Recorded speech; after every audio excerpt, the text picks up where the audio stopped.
ख्यालों में है तो क्या हुआ, दिल वाले हैं। हिंदी सिनेमा के शौकीनों ने इनका नाम कहीं न कहीं जरूर सुना होगा। 60 और 70 के दशक में फिल्मों में चाइल्ड आर्टिस्ट के तौर पर नजर आने वाला ये चेहरा अपने समय में बेहद मशहूर था।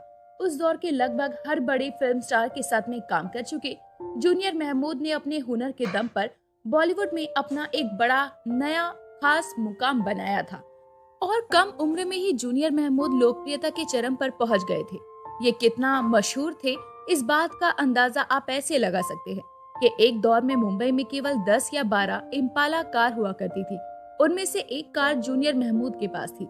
जूनियर महमूद का असल नाम नईम सैयद था। इनका जन्म 15 नवंबर 1956 को मुंबई में हुआ था।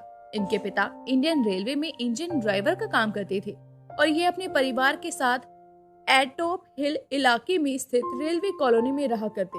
ये 4 भाई और 2 बहनें थी। भाई बहनों में नईम तीसरे नंबर पर थे। इनका परिवार एक बेहद साधारण मुस्लिम परिवार था।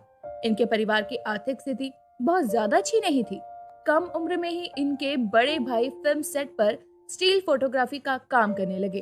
अक्सर इनके भाई इनमें फिल्म के सेट पर कहानियां सुनाया करते थे और भाई के मुंह से ये कहानियां सुनकर फिल्म इंडस्ट्री की तरफ ये आकर्षित होने लगे। ऐसे जूनियर महमूद पहुंचे थे फिल्म के सेट पर। नईम की दिलचस्पी पढ़ाई लिखाई में जरा नहीं थी। ये बचपन से ही फिल्मों के शौकीन थे और अक्सर फिल्म स्टार्स की नकल उतारते थे। एक दिन इन्होंने अपने भाई से जिद की कि वो भी इन्हें अपने साथ सेट पर ले जाए। भाई ने इन्हें मना किया और कहा कि तेरी जुबान बहुत चलती है, अगर तूने वहाँ किसी को कुछ उल्टा सीधा बोल दिया तो मेरी नौकरी चली जाएगी।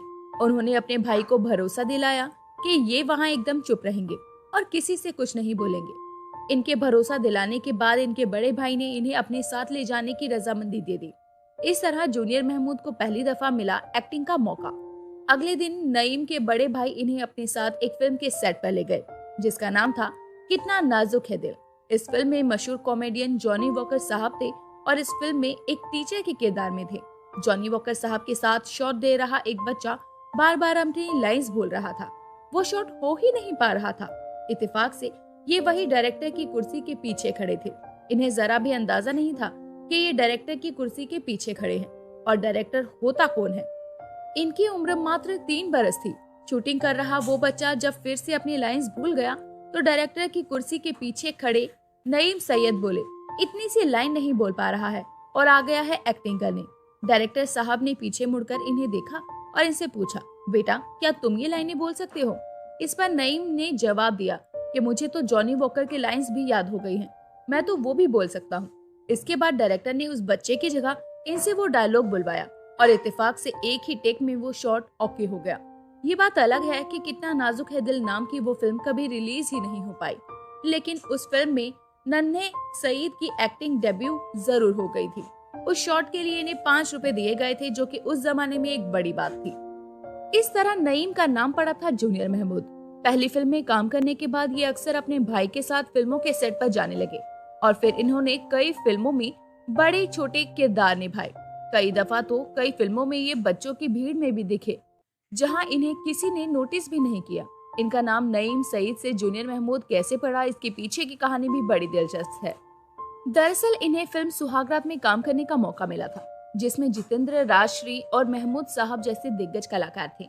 इनके ज्यादातर सीन महमूद साहब के साथ थे। महमूद की बेटी के जन्मदिन में कराया खुद को इनवाइट। इस फिल्म की शूटिंग के दौरान ही महमूद साहब की इकलौती बेटी जीनी का जन्मदिन आ गया। महमूद साहब ने बेटी के जन्मदिन की खुशी में अपने बंगले में एक बड़ी पार्टी रखी। उन्होंने सुहागरात फिल्म से जुड़े लगभग हर इंसान को बेटी के जन्मदिन में इनवाइट किया, लेकिन इन्हें नहीं किया। इस पर छोटे से बच्चे नईम महमूद साहब से बोले कि मेरा बाप कोई बड़ा फिल्म प्रोड्यूसर या डायरेक्टर नहीं है, इसीलिए आपने मुझे अपनी बेटी के जन्मदिन में इनवाइट नहीं किया।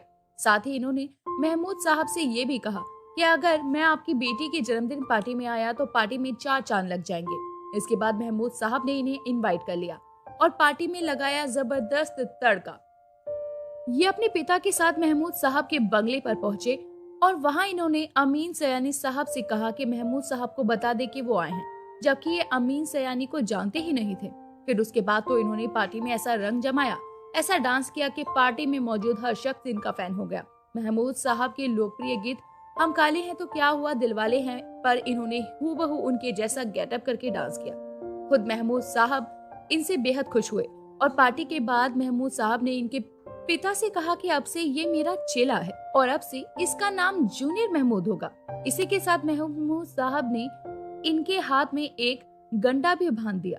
इन्होंने भी 5.5 रुपए महमूद साहब को गुरु दक्षिणा के तौर पर दिए।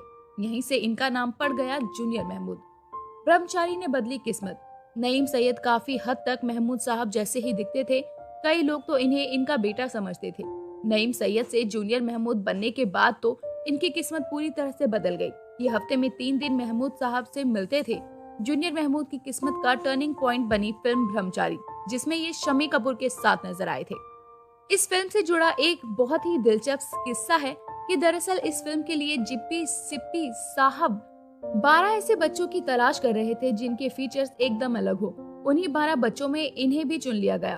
फिल्म डायरेक्टर बिप्पी सोनी इन्हें बेहद पसंद करते थे। अक्सर पैकअप के बाद वो इन्हें अपने साथ अपने घर ले जाते और इन्हें एक्टिंग की बारीकियां समझाते थे। भप्पी सोनी को भा गया इनका डांस। इत्तेफाक से इसी दौरान दुर्गा पूजा भी आ गई और फिल्म मेकर राहुल रवेल के पिता एच.एस. रवेल के घर पर आयोजित दुर्गा पूजा इवेंट में उन्होंने महमूद साहब की फेमस सॉन्ग हम काले हैं तो क्या हुआ दिल वाले हैं पर डांस किया। क्योंकि एच.एस. रवेल की फिल्म संघर्ष में भी इन्होंने काम किया था तो उनसे भी जूनियर महमूद की अच्छी जान पहचान हो गई थी। उस डांस परफॉर्मेंस में इन्होंने लुक भी हूबहू महमूद साहब जैसा ही लिया था। इनका वो डांस भप्पी सोनी ने भी देखा। अगले दिन भप्पी सोनी ने इनसे कहा कि वो अपनी लुंगी और बनियान लेकर करदार स्टूडियो में आ जाएं। करदार स्टूडियो ही वो जगह थी जहां पर ब्रह्मचारी फिल्म की शूटिंग चल रही थी। भप्पी सोनी जूनियर का वो डांस शम्मी कपूर को दिखाना चाहते थे और छा गए जूनियर। अगले दिन लंच ब्रेक में पूरी यूनिट ने जूनियर की वो परफॉर्मेंस देखी और हर कोई इनका मुरीद हो गया। फिल्म के स्क्रीन राइटर सचिन भौमिक ने फिल्म में इनकी इस परफॉर्मेंस को डालने के लिए स्क्रीन प्ले में बदलाव किया और राइटर आनंद रोमानी के बंगले पर यह सीन शूट किया गया। बड़ी बात यह है कि इस सीन के शूट के लिए कोई कोरियोग्राफर नहीं था। जूनियर ने जैसा जैसा अपनी तरह से परफॉर्म किया वही एज इट इज फिल्म में ले लिया गया। इसके बाद तो मानो इनकी किस्मत ही बदल गई। ऐसा था जूनियर का जलवा। ब्रह्मचारी के बाद इन्होंने 2 रास्ते, आन मिलो सजना, कटी पतंग, हाथी मेरे साथी और कारवा जैसी बड़ी और सुपरहिट फिल्मों में काम किया। इनकी अधिकतर फिल्में सिल्वर जुबली रही और ये इतने पॉपुलर हो गए कि स्क्रीन राइटर्स इन्हें ध्यान में रखकर फिल्म का स्क्रीन प्ले लिखने लगे। कभी गरीबी में जिंदगी गुजारने वाला ये बच्चा इतना अमीर हो गया कि मुंबई शहर में मौजूद कुल 10 या 12 इम्पाला कारों में से इसके पास एक थी। जब खत्म होने लगा जूनियर का स्टारडम, 9 साल की उम्र में जूनियर को जो स्टारडम मिला था वो 12 साल की उम्र तक कम होना शुरू हो गया। फिल्म इंडस्ट्री में दूसरे चाइल्ड आर्टिस्ट ने अपनी जगह बनानी शुरू कर दी और 18 साल की उम्र तक आते आते इनका स्टारडम पूरी तरह से खत्म हो चुका था। गीत गाता चल दीवानगी, अखियों की झरोके से जैसी फिल्में इन्हें कुछ आखिरी वो फिल्में थी जिन्हें सफलता मिल पाई थी, जिनमें इनके काम की तारीफ की गई थी। इसके बाद इन्हें काम मिलना बंद हो गया। फिर इन्होंने एक ऐसा ग्रुप बना लिया और ये जूनियर महमूद म्यूजिकल नाइट्स नाम से स्टेज परफॉर्मेंस करने लगे। 90 के दशक में इन्होंने कुछ मराठी फिल्में भी डायरेक्ट की और प्रोड्यूस की। फिर बाद में इस तरफ से भी इन्हें कुछ खास सफलता हासिल नहीं हुई और जूनियर महमूद पूरी तरह से फिल्म इंडस्ट्री से दूर हो गए। दोस्तों, आपको इनकी कौन सी फिल्म अच्छी लगती है आप हमें कमेंट में लिखकर जरूर बताइए। लेकिन अभी वीडियो खत्म नहीं हुई है, हम आपको इनकी फैमिली के बारे में भी बता देते हैं। दरअसल हमने आपको पहले ही इनके भाई और बहनों के बारे में बता दिया है कि जूनियर महमूद को उनके बड़े भाई से ही हिंदी सिनेमा में आने का रास्ता मिला था। लेकिन अगर उनकी पत्नी और बच्चों के बारे में बात करें तो इनके बारे में कुछ खास जानकारी सोशल मीडिया पर उपलब्ध नहीं है। वर्तमान में जिस तरह से लेजेंड कलाकारों के परिवारों को अवार्ड फंक्शन या सोशल मीडिया के जरिए फैंस देख पाते हैं, वहीं दूसरी तरफ जूनियर महमूद की पत्नी और बच्चों के बारे में किसी तरह की जानकारी कहीं भी मौजूद नहीं है। इससे यही पता चलता है कि उन्हें कैमरे के सामने आना पसंद नहीं है। लेकिन जो भी हो, लेजेंड एक्टर जूनियर महमूद सालों साल हिंदी सिनेमा के इतिहास का चमकता सितारा रहेंगे और उन्हें पूरी तरह से भूल पाना भी नामुमकिन होगा। दोस्तों, अभी के लिए बस इतना ही। मिलते हैं अगली वीडियो में, तब तक अपना ध्यान रखिए। Bye bye.